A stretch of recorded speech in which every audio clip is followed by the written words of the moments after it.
Hello दोस्तों, नमस्कार। SM किसी चैनल में मैं आप सब लोगों का दिल से बहुत बहुत स्वागत करता हूँ। फिलहाल अगर देखा गया दोस्तों तो आपको पता ही है बाजार में अच्छी खासी गिरावट हम लोगों को देखने को मिल रही है। एंड गिरावट के पीछे का तो रीज़न आपको पता ही है। यस, फिलहाल जो मिडल ईस्ट में चल रहा है, जंग जो चल रही है, उसी चीज़ के चलते। पर दोस्तों, इतिहास की अगर हम लोग बात कर ले, हिस्ट्री हमें क्या बताती है कि ये जो इस प्रकार की जंग है, जो है वॉर चल रही, क्या ये पहली बार हो रही है? बिल्कुल नहीं। बहुत सारी जंगें मार्केट ने यहाँ पे देखी है। दुनिया की बातें छोड़ दो, हम हमारी भी अगर बात कर ले तो हमने कितने सारी जंगें यहाँ पे देखी। अभी पिछले साल की भी अगर बात कर ले 2025 में, वहाँ पे भी हम लोगों ने एक कॉन्फ्लिक्ट देखा था पाकिस्तान के साथ, ऑपरेशन सिंदूर, आपको पता ही है। इतिहास ये बताता है दोस्तों कि बहुत सारे इस प्रकार के क्राइसिस आते रहते हैं। 2008 में बहुत बड़ी मंदी आई थी, आपको पता ही है। कोविड में 2020 में बड़ा क्रैश आया था। कभी कभी 2004 की बात करें तो जो एक्सपेक्टेशन था मार्केट को, सरकार को लेकर, डिफरेंट ही रिजल्ट आ गया। इलेक्शन के रिजल्ट की बात करें तभी भी बड़ी गिरावट आई थी। पर इतिहास हमें एक चीज़ सिखाती है, क्या? कि भाई ये जो गिरावट रहती है, ये बार बार, जैसे मैंने आप लोगों को बताया, ये क्या करता है, आपको बाजार में आपको अपॉर्चुनिटी देता है कि भाई लो, बाजार में अभी डिस्काउंट स्टार्ट हो चुका है, स्टॉक 10%, 20%, 30, 40, 50, 60, 70% नीचे आए हैं। अब उसका फ़ायदा उठाना है नहीं उठाना है भाई, वो हर किसी की अपनी अपनी चॉइस। कुछ इन्वेस्टर होते हैं जो इस गिरावट का फ़ायदा उठाते हैं, कुछ इन्वेस्टर होते हैं भाई जो कि ऐसे गिरावट में डर के मारे भाग जाते हैं। पर इतिहास हमें एक चीज़ हमेशा सिखा चुका है और आगे भी सिखाएगा कि भाई कोई चीज़ें ख़त्म नहीं होती है, वापस चीज़ें हम लोग को रिस्टार्ट होते हुए देखने को यहाँ पे मिल जाती है। एंड देखा गया दोस्तों तो बॉटम लाइन भी यही है कि ये जो वॉर हम लोग को देखने को मिल रही है, जो जंग देखने को मिल रही है, ये आज नहीं तो कल, कभी ना कभी हम लोग को दी एंड भी इसका होते हुए देखने को मिलेगा। पर ये ख़त्म ज़रूर होगा। और जैसे ये ख़त्म होगा दोस्तों, तो पूरी दुनिया को एक मैसेज तो ज़रूर यहाँ पे मिल चुका है। मतलब जो भी घटनाएं होती है ना दोस्तों, उससे रिलेटेड हर कंट्री, हर व्यक्ति एक लेसन तो ज़रूर लेता है। जैसे कि अगर हम कोई भी क्राइसिस उठा लो, 2008 की अगर बात कर ले, या फिर IMF की मतलब हम क्राइसिस की अगर बात कर ले, जो NBFC से रिलेटेड क्राइसिस देखने को मिला था, RBI ने बहुत बड़ा लेसन लिया था। ठीक है, इसलिए आप देख सकते हैं बहुत सारे नियम भी बदले गए थे। इतने सारे NBFC बाजार में लिस्ट भी क्यों हो रहे हैं, जो अपर लेयर से रिलेटेड नए नियम लाए थे।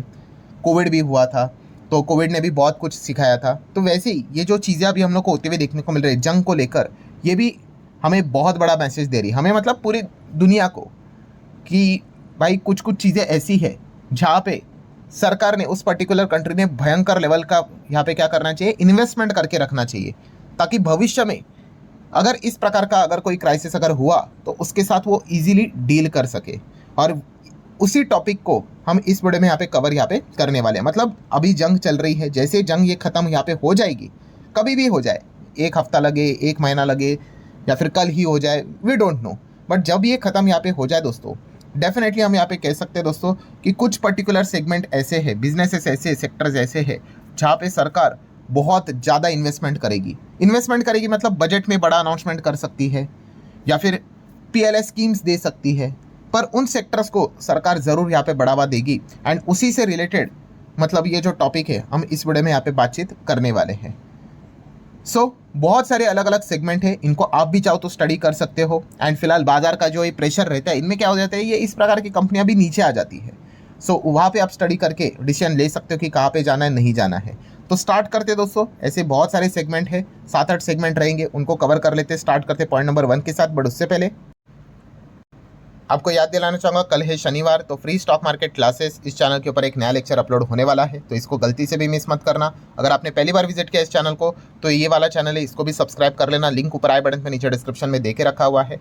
Let's learn stock market and finance, इस चैनल को भी फॉलो सब्सक्राइब करके रख लेना।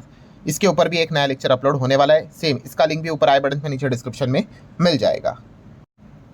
तो स्टार्ट करते हैं दोस्तों। सबसे पहला जो सेगमेंट रहेगा, बहुत ही कॉमन सेंस वाला सेगमेंट है, वो है डिफेंस सेगमेंट। सेगमेंट मतलब सेक्टर। डिफेंस को लेकर दोस्तों पहले भी बहुत कुछ महत्व हम लोग को देखने को मिला था, और ये सारी चीज़ें मतलब बोलते हैं ना, बहुत ज़्यादा महत्व कब से आया था, रशिया यूक्रेन वॉर से इसका महत्व काफ़ी बड़ा था। तब से सरकार ने डिफेंस बजट लगातार बढ़ाया है।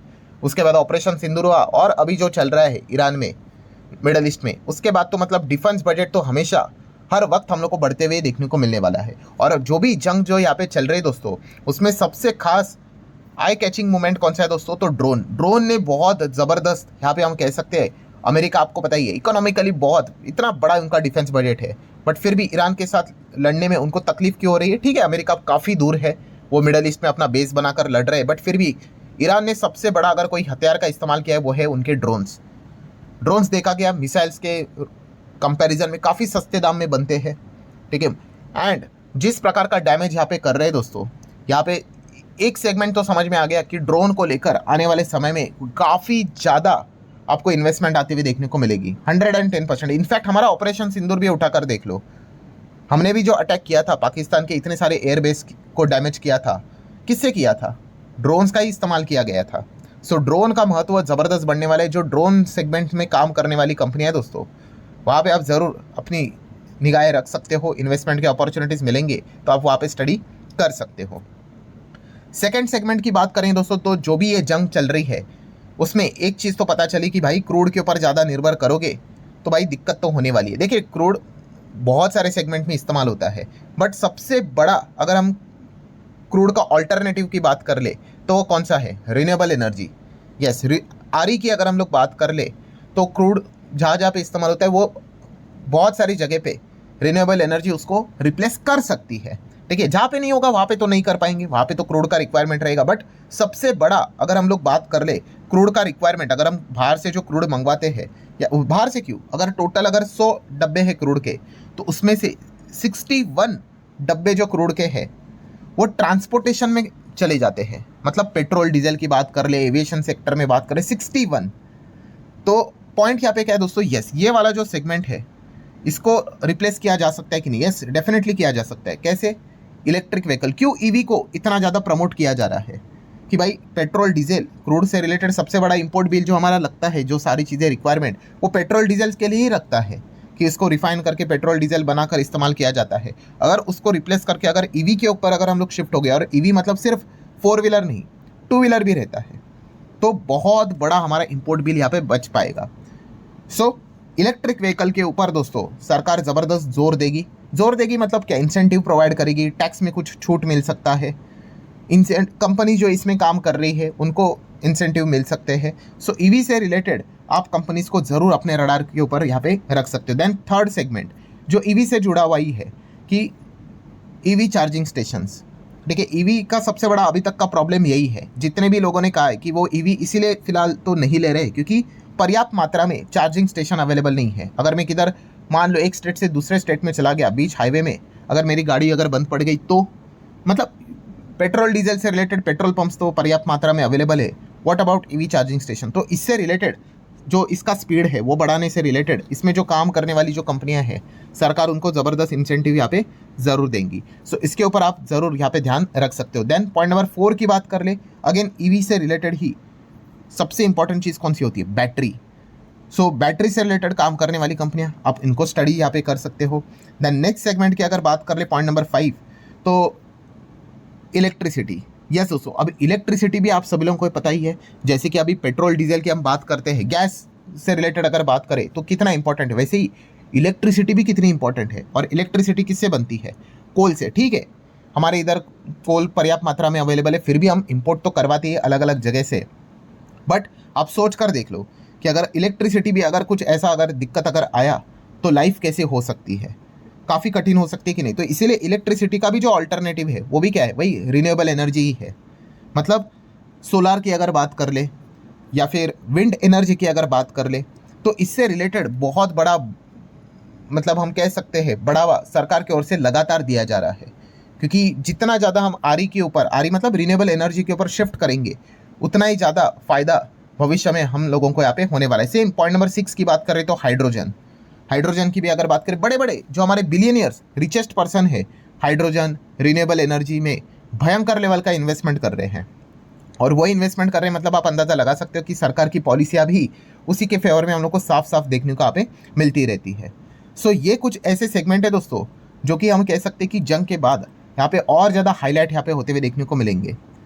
सो इन प्रकार के जो सेगमेंट रहेंगे उनको आप स्टडी यहाँ पे कर सकते हैं। देन 7 पॉइंट की बात कर ले, one of the most crucial point वो है साइबर सिक्योरिटी। यस, बहुत इंपॉर्टेंट। मतलब अभी तो सब कुछ डिजिटली चलता है, बट अगर उसके ऊपर अगर साइबर अटैक हुआ या फिर अगर सिस्टम अगर हैक हुआ तो कितना ज़बरदस्त नुकसान हो सकता है, इसकी कल्पना ही ना करें तो ठीक रहेगा।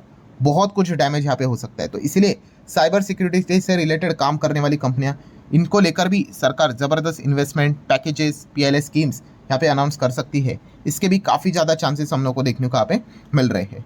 सो ज़रूर दोस्तों, इन सेगमेंट को आप क्या कर सकते हो, अपनी साइड से स्टडी यहाँ पे कर सकते हो। जो भी चीज़ें दोस्तों बाजार में यहाँ पे होती है, वो क्या कर देती है, आने वाले समय में बहुत सारी चीज़ों में बड़ा बदलाव लेकर आ जाती है, चीज़ें बदल जाती हैं। एंड यही चीज़ अभी हम लोग को फिलहाल जो जंग यहाँ पे चल रही है, उसके बाद यही एक बहुत बड़ा बदलाव हम लोग को देखने को मिलने वाला है कि इन पर्टिकुलर सेगमेंट को लेकर सरकार के ओर से डायरेक्टली इनडायरेक्टली कोई ना कोई तो मदद यहाँ पे ज़रूर मिलेगी। ज़रूरत ही है, क्योंकि ये सारी चीज़ें अगर देखा गया, इनके ऊपर अगर हम लोग हमारा सिस्टम अगर फिट कर लेते हैं, जिसके लिए डिकेड्स लगेंगे, ऐसा नहीं कि कल जाके होने वाला है।